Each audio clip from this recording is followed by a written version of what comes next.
Il y a longtemps, un mendiant vivait dans la rue, car il n'avait pas d'abri. Il dépendait de la charité et devait mendier pour se nourrir. Un jour, il remarqua que quelqu'un lui volait sa nourriture. Mais il n'était pas certain de l'identité du coupable. Le soir suivant, le mendiant aperçut une souris s'attaquant à son repas. Elle attrapa le pain dans l'assiette avec ses dents et disparut. Le mendiant attendit patiemment que la souris revienne et lui demanda alors : « Souris, pourquoi voles-tu ma nourriture ? Ne vois-tu pas que je suis un mendiant très pauvre ? Pourquoi ne vas-tu pas chez les riches pour prendre un peu de leur nourriture ?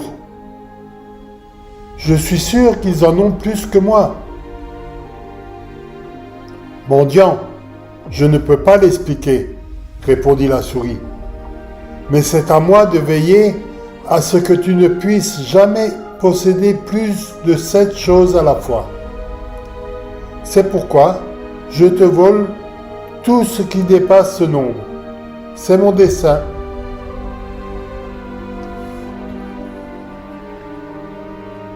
Les paroles de la souris laissèrent le mendiant perplexe. Il se demanda comment il pouvait être du devoir de quelqu'un de voler quelqu'un d'autre.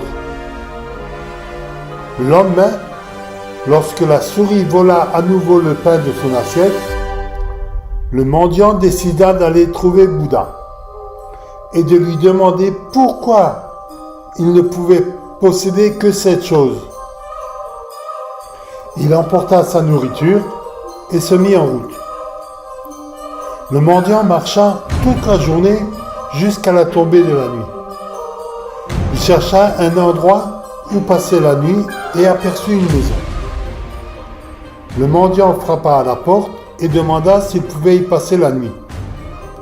L'autre répondit par l'affirmatif et l'invita à entrer. La femme de l'hôte lui servit un repas copieux et le mendiant mangea à sa faim pour la première fois depuis longtemps. Curieuse, la femme demanda où le mendiant allait. Lorsque le mendiant répondit qu'il voulait poser une question à Bouddha, la femme lui présenta sa propre requête. « Si tu vois le Bouddha, peux-tu lui poser une question pour nous ?» En remerciement de leur hospitalité, le mendiant accepta. « Nous avons une fille magnifique, » commence la femme. « Pourtant, depuis sa naissance, elle n'a pas prononcé un seul mot. Demande à Bouddha, pourquoi ma fille ne parle pas, s'il te plaît ?» Le mendiant promit de poser la question et reprit la route dès le lendemain matin. Après avoir marché pendant plusieurs heures, il se retrouva soudain face à une immense chaîne de montagnes qu'il lui était impossible de franchir à pied. Il chercha désespérément une alternative. C'est alors qu'il rencontra un très vieil homme avec une longue barbe blanche. L'homme tenait dans sa main un bâton de bois, au bout duquel se trouvait une boule jaune scintillante, entourée de petites branches. « Es-tu magicien ?» demanda le mendiant stupéfait.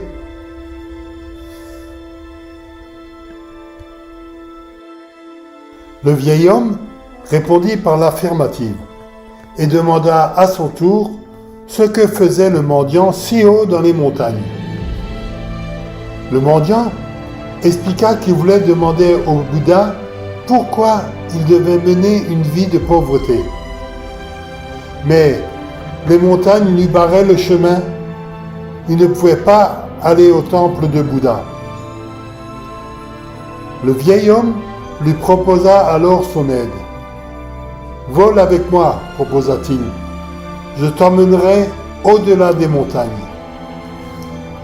Il prit le mendiant par la main et tous deux s'élevèrent dans les airs. Alors qu'ils volaient au-dessus de la chaîne de montagnes, le magicien dit « Fais-moi plaisir et demande au Bouddha quand je pourrai enfin aller au ciel. Cela fait 100 ans que j'attends. » Le mendiant, très reconnaissant envers le magicien pour son aide, promit de demander à Bouddha en son nom. Après que le magicien eut emmené le mendiant de l'autre côté de la chaîne des montagnes, celui-ci continua son chemin. Au loin, le mendiant pouvait déjà voir le temple de Bouddha, mais un énorme fleuve lui barrait maintenant la route. Le courant était si fort qu'il avait peur de s'y noyer. Le mendiant s'installa sur la rive. Le fait d'échouer si près du but le laissa abattu. Tête baissée et épaules qui tombent, la tristesse l'envahit. Une tortue géante émergea alors de la rivière et lui demanda pourquoi il était si triste. Le mendiant raconta qu'il était en route vers Bouddha pour lui demander pourquoi il devait mener une vie de pauvreté. La tortue lui proposa son aide. « Je peux te faire traverser en toute sécurité la rivière d'Encru, proposa-t-elle au mendiant. En échange, pourrais-tu demander au Bouddha quand je me transformerai enfin en un magnifique dragon? J'attends déjà depuis 1000 ans. »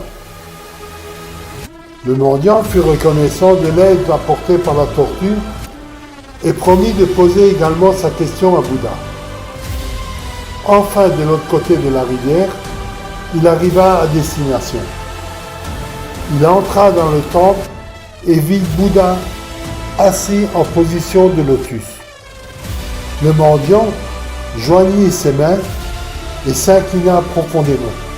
« Vénérable Bouddha, j'ai fait un long et pénible voyage pour te rencontrer. Puis-je te poser quelques questions ? » ?»« Bien sûr que tu peux, » répondit Bouddha en souriant.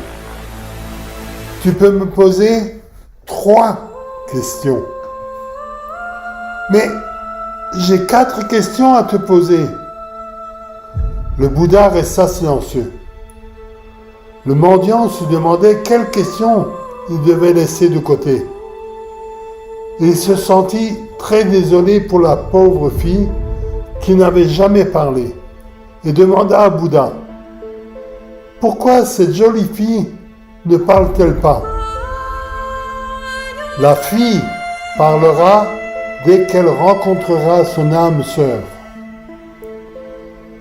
Le mendiant pensa alors au vieux et sage magicien et décida de poser sa deuxième question.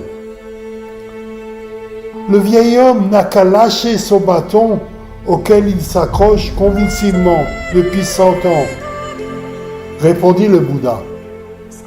Aussitôt, il s'élèvera au ciel. Le mendiant n'avait plus qu'une seule question à poser. En pensant à la tortue qui attendait depuis 1000 ans de devenir un dragon, ses propres problèmes à lui semblaient bien petits et insignifiants. Il décida donc de ne pas poser sa question et de poser celle de la tortue à la place. Tant que la tortue se cache dans sa carapace, elle ne deviendra jamais un dragon, répondit le Bouddha. Elle doit lâcher sa carapace. Le mendiant remercia Bouddha pour ses réponses et quitta le temple.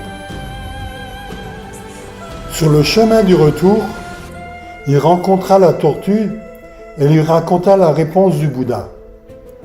La tortue sortit de sa carapace et se transforma instantanément en un énorme dragon.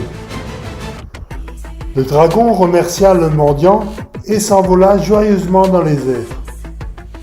Dans la carapace que le dragon avait laissée derrière lui, le mendiant trouva des milliers de perles magnifiques, provenant des profondeurs de la mer. Ensuite, le mendiant rencontra le magicien. Il lui dit qu'il devait lâcher sa baguette pour pouvoir monter au ciel. Le vieil homme lâcha aussitôt sa baguette et s'éleva lentement et heureusement vers le ciel. Le mendiant était maintenant riche grâce aux perles de la tortue et puissant grâce à la baguette du magicien. Il vola avec la baguette jusqu'à la maison de la belle jeune fille. Là, il dit à la mère de la jeune fille que sa fille commencerait à parler dès qu'elle rencontrerait son âme sœur. À ce moment, sa fille descendit des escaliers, vit le mendiant et se mit à parler.